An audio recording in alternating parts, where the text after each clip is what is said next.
AI tells fibs. It goes on flights of total imagination and whimsy and gives absolutely no signs that it is doing so. Unless you catch it, that is. As AI is the reigning next big thing, the marketing departments got hold of this behavior and quickly called it hallucinations. That sounds so much nicer after all. So what? Well, here's the problem. Anyone can fly a plane 90% of the time. Just hold the controls steady and don't do anything. Flying has been described as hours and hours of tedium interspersed with moments of sheer terror. To be a decent pilot, you have to be able to fly the plane 100% of the time no matter what, especially when things take a turn towards the unexpected. AI is giving rise to the fake expert, akin to anyone that can fly a plane 90% of the time. Just use AI to do a job that you otherwise could not do. In a fake it till you make it culture, this is going to become a really interesting recipe.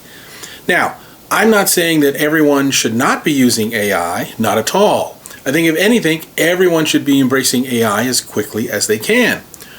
Why search via Google, for example, when you can just ask ChatGPT for a quick synopsis instead? In other words, why not just jump straight to the answer instead of wading through piles of content? But how do you know it didn't just go on one of its hallucinatory sojourns?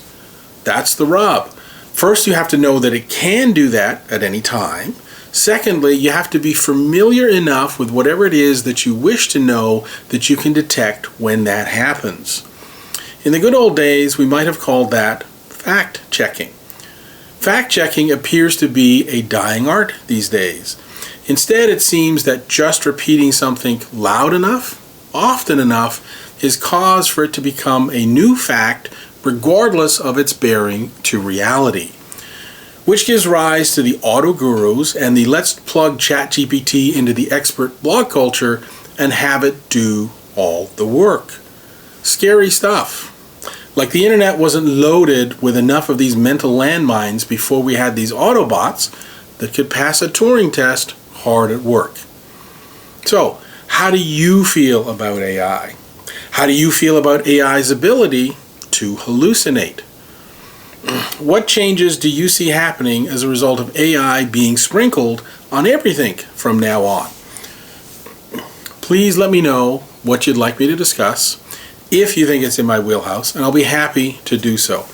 As always, here's to your health, your wealth, your well-being, and of course, your happiness.